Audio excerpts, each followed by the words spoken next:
మీరు చూడాలనుకున్నదే మీరు చూస్తున్నది SV99 న్యూస్.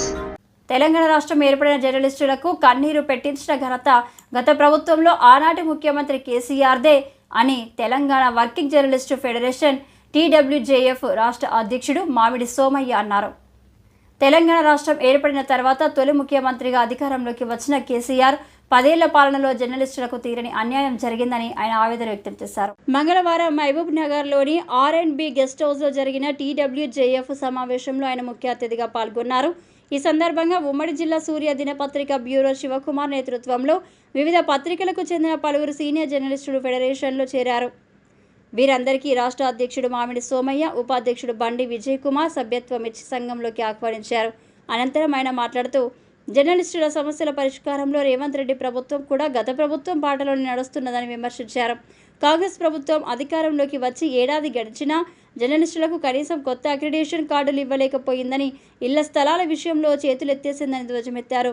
జర్నలిస్టుల సమస్యల పట్ల గత ప్రభుత్వం మాదిరిగా ఈ ప్రభుత్వం కూడా నిర్లక్ష్యం చేస్తే పాత్రికేయుల పోరాటం తప్పదని అన్నారు. రాష్ట్రంలో ప్రత్యామ్నాయ జర్నలిస్టు యూనియన్గా ఏర్పడిన తెలంగాణ వర్కింగ్ జర్నలిస్టు ఫెడరేషన్ జర్నలిస్టుల ఆదరణతో నెంబర్ 1 యూనియన్గా పిలువబడిందని అన్నారు.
బండి విజయ్ కుమార్ గారికి, అలాగే ఇచ్చిన పాత మిత్రులు, జిల్లా నాయకులు అందరూ కూడా పేరు పేరున రాష్ట్ర కమిటీ తరఫున ధన్యవాదాలు తెలియజేస్తున్నాను.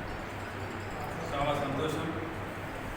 ఇప్పటికీ రాష్ట్ర వ్యాప్తంగా ఫెడరేషన్ సభ్యత్వం స్టార్ట్ అయినప్పటి నుంచి ఈ జిల్లాలో ఎక్కువ శాతం ఈ జిల్లాకి నేను రావడం రెండోసారి, మూడోసారి అంటున్నాను. ఇంకో పక్క కాన్స్టిట్యూన్సీ జిల్లా కూడా పోయాను.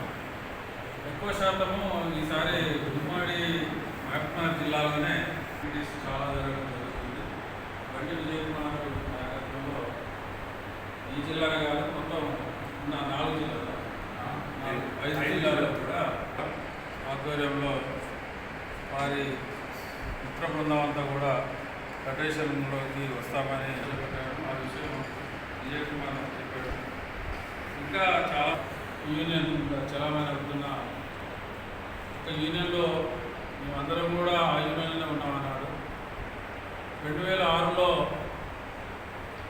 ఆ యూనియన్లో జరుగుతున్న కొన్ని పరిణామాలు, నియంతృత్వ పోకడలు, నాయకులు ఇతరులను రానియకపోవడము, కొత్త సభ్యులను రానియకపోవడము, మేజర్గా ఆనాడు ఉన్న సభ్యత్వాన్ని కూడా తీసేయడం, ఇట్లాంటి వ్యవహారం జరుగుతున్నప్పుడు మేమంతా ఒకటే ఆలోచించాము. నాతో పాటు ఓన్లీ వేళ్ల మీద లెక్క పెట్టేంతమంది 10 మంది ముఖ్యులను అందరం హైదరాబాద్లో కూర్చొని ఆలోచించాము. 2000 అవతల యూనియన్ ఆశ్చర్యపోయి భయపడిపోయింది. మేమే భయపడి